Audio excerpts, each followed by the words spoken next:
What is a dirty little secret about an industry that you have worked in, that people outside the industry really should know? If it's the first time a professor is teaching a course, there is a good chance they are just one lecture ahead of the rest of the class. People like to think that data analytics is some objective truth when there is so much bias and room for subjectivity in data collection, analysis, interpretation, and communication. Oftentimes insights are cherry-picked datasets deliberately presented to make a specific point rather than having the data craft the conclusion. They put little weights in lipsticks to make them feel more expensive so they can charge more. Nobody who actually sorts mail gives a shit about your package. The word fragile doesn't stop them from throwing it 20 feet into a metal container. Locksmith here. We can get into any lock/door within 30 seconds. All the posturing and bringing out an impressive toolkit and hammer drill is just showmanship to prolong the call out.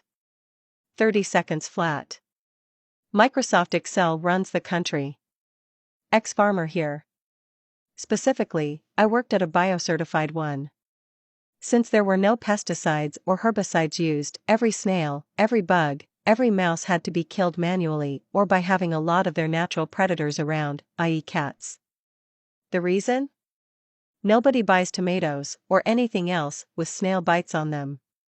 A very popular local bagel shop/bakery I worked at advertised all of our baked goods were homemade, dozens of muffins, Danish, cinnamon rolls etc., and they were not.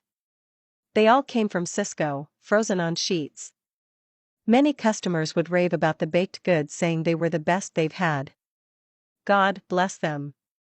When the health inspector shows up, a mad scramble happens in the back to clean the kitchen while they start the inspection in the dining/bar area of the restaurant. I wouldn't say it's mostly a secret, but agency staffing firms churn and burn college graduates who are basically thrown in the wild. The recruiter you worked with may be gone in 6 months, and that's why a lot of ghosting happens.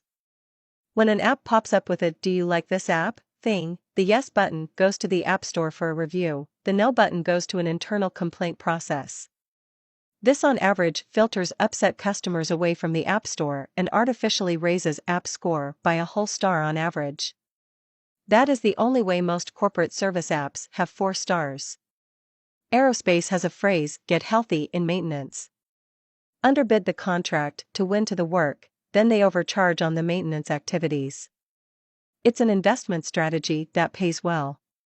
Many aerospace sites have cash cows, long-term maintenance contracts that keep the money coming into the site.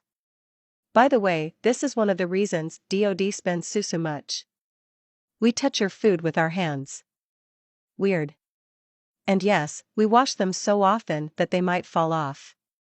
That, or you get assholes that wear gloves for 12 hours and never change gloves or wash their hands. There is a lot of money spent every year that decides where specific items are placed on grocery store shelves. If you're at a grocery store that's part of a chain, and you look at a shelf and there's an item that's approximately at eye level, I guarantee you that the company that makes that item paid a lot of money to put them there. There's lots of weird psychological tricks that go on in terms of how stores are laid out. If your business uses an inventory company, your numbers will not be correct. Zoos and museums are universally held together with double-sided tape. The size or prestige of the organization doesn't matter either. Bedbugs are actually incredibly common in hotels. It's just that nicer hotels generally have better means of treating them. You have to know your way around healthcare to get good healthcare.